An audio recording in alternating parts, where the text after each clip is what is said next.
Hi guys! Welcome back to my YouTube channel. So, for today's video guys, isi-share ko naman sa inyo yung pinayo sa amin ng aming agent, broker, para maging safe tayo sa pagpunta natin sa bansang Hong Kong bilang isang domestic helper. So, una, nasa kontrata naman yun guys lahat. So, kailangan sundin natin bago tayo pumirma. Nandyan na yan sa kontrata natin, yung mga pinagbabawal ng ating amo at kung anong mga gagawin natin doon. So, una nga, yun nga sinabi sa amin kasi required talaga na paputulan yung buhok guys. Kasi yun talaga yung inano sa amin ng broker namin na required talaga kaming putulan hanggang dito guys, yung shoulder talaga yung buhok. Ayan daw. Yan, ganyan. So ako hindi pa ako nakapagpaputol. Magpaputol na nga din ako ng buhok kapag malapit na ako mag-flight. Ayan, sayang. Inunti-unti ko na itong buhok ko guys kasi mahaba din yung buhok ko nung sa probinsya pa ako. Tapos, inunti-unti ko na hanggang dito na lang para hindi naman siya mabigla, diba? Tapos, gupitan ko na naman siya ng hanggang dito. O, diba? So, yun nga. Yun yung isa. Tapos, yung pangalawa, sinabi din sa amin na bawal doon magsuot ng mga sexy, yung mga fit at saka may ikling short. So, required sa amin na dapat daw yung malalaking t-shirt yung idalhin namin. Yung kung medium ka, large dapat yung dalhin mo, ganon. Yung hanggang dito daw na cover. At saka round neck lang siya, round neck. Hindi pwede yung naka V-neck. Yun yung talaga sa amin ng aming nung binriefing kami, aming agent. Tapos yung sa short, dapat yung hanggang tuhod siya, yung parang mga tokong guys, yun yung ganun. Kasi hindi tayo pwedeng nakapajama na sa umaga, hindi pwede yun kasi sa gabi lang daw yun doon yung pagsusuot ng pajama. So kailangan paggising mo daw ng umaga, bago ka lumabas ng kwarto mo, parang yung buong katawan mo is ready na siya guys. Ready siya sa every time na halimbawa biglaan kang utusan sa labas. So, kailangan ready ka na. Yung isuot mo sa buong araw na yun is pwede siyang ilabas. Yun. Kasi hindi pwede na, syempre oras kasi kailangan daw doon. Kailangan mabilis. Hindi pwede na bibihis ka pa pag inutusan ka ng madam mo, pag inutusan ka ni ma'am mo, o may bilhin ka dun sa labas, o magbibihis ka pa. So, yun daw yung hindi pwede. Kaya kailangan, once na lumabas ka na sa kwarto mo at magsa-start ka na ng trabaho, dapat yung suot mo is pwede na rin siyang ipanglabas. Yun. Usually, t-shirt siya at saka yung tokong, yung mahaba. Or hanggang dito sa binti, yung mga ganun na, or hanggang tuhod na mga short or tokong nga, yun nga. Tsaka bawal din guys yung magsuot ng sandals, yung sandals na labas yung mga paa, ganun. Kasi lahat doon sa Hong Kong daw lahat closed shoes talaga yung mga ginagamit nila kahit na matatanda. So ikaw, kung meron kang chinelas or mga sandals na bawal din yung mga matataas.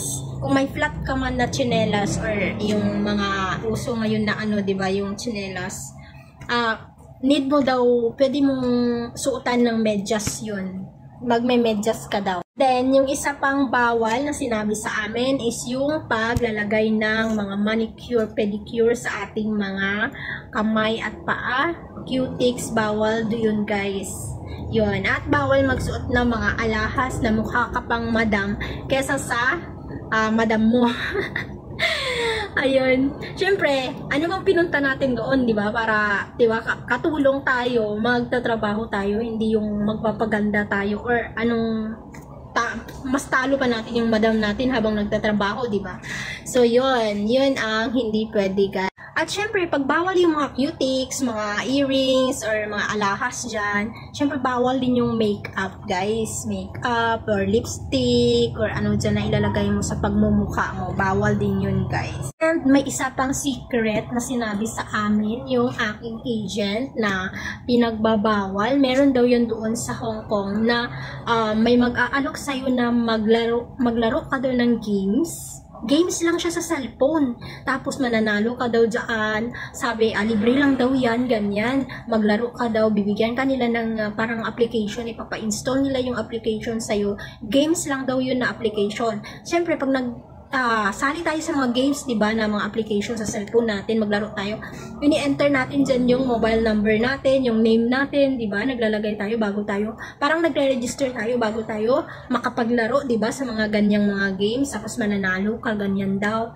Meron daw yan doon sa Hong Kong na ganun ang ginagawa. Tapos, ikaw naman, akala mo, hindi yun pero mga daw pala yun, guys, yung mga nambibiktima sila ng parang balang araw magulat ka na lang after 2 months daw. Meron kasing ganung mga case daw doon, yung ibang Pinay na after 2 months, naglalaro lang naman daw siya ng games sa cellphone niya, ganyan. Tapos una daw, nananalo siya, ganyan, tuwa siya, laro lang siya. Tapos, after 2 months daw, may kumatok na lang daw sa pinto nila. Tapos yung mga pulis na dinakip daw siya. Kasi ginamit yung pangalan niya doon, yung ng ibang tao, pati yung number yun. Hinuli siya ng mga pulis, guys, kasi parang nagkautang daw siya ng malaki. Yun. Nakakatakot. Kaya grabe yung payo sa amin ng agent ko. Sobrang bait. Lahat ng mga tips, lahat ng mga bawal para hindi tayo mapahamak doon sa Hong Kong. Sinabihan niya na kami, binriefing niya kami, guys. Isang sinabi din sa amin, bawal doon yung umutang. Yun, bawal daw yun kasi pag nalaman ng amo mo, ayaw kasi nilang naiistorbo sila na may bigla na lang kakatok dyan sa pinto sa at di ba? Yun, ayaw ng mga amo yun, kaya minsan yun yung reason, baka ma-terminate ka pa o on the spot ka pa dyan, o di ba? Tapos ayaw na ayaw din nila yung yun nga, yung hindi ka umuwi sa curfew mo. Kasi nasa kontrata yan na, sa akin nakalagay sa kontrata ko na before 8 p.m., kailangan nasa bahay ka na. Kahit nakalagay sa kontrata 24 hours yung day off, yung pahinga mo, pero yung sa umaga na yan, off ka, nasa labas ka, pero yung another na night, na 8 hours na yan, kailangan nasa bahay ka, dyan ka matulog. Hindi ka pwedeng matulog sa labas or kung saan dyan na mga boarding house. Hindi pwede kasi nakalagay yan na kailangan before 8 o'clock nasa bahay ka na, guys. Mas maganda nga yan kasi naman sa iba, sa Middle East, pag pinayagan ka doon mag-day off, parang 3 hours lang papauwiin ka na. Parang ganun, kaya hindi naman worth it yung mag-day off ka doon. Kaya ako nung nasa Kuwait ako, hindi talaga ako nag-day off kasi papa-day offin ka ng, halimbawa papayagan ka nga mag-day off, aalis ka halimbawa alas 2 ng hapon, babiyahi ka pa, tapos papauwiin ka alas 7 ng gabi, kailangan umuwi ka na daw, diba? So ayun, guys, yung mga bawal na dapat nating tandaan para hindi tayo mapahamak sa ibang bansa. Yun nga, sa Hong Kong. At saka wag na tayong pumatol sa mga ibang lahi. Wag tayong maglasing. Bawal yung uuwi kang lasing-lasing ka dyan. Ay, nako, yun guys, yung isang advice ko lang na may bibigay sa inyo ngayon sa video na to. Maraming salamat sa panonood. Sana may natutunan kayo sa video kong ito. Huwag niyo kalimutang i-subscribe ako at pinutin ang notification bell dyan sa baba para updated kayo pag may bago akong video. Thank you so much!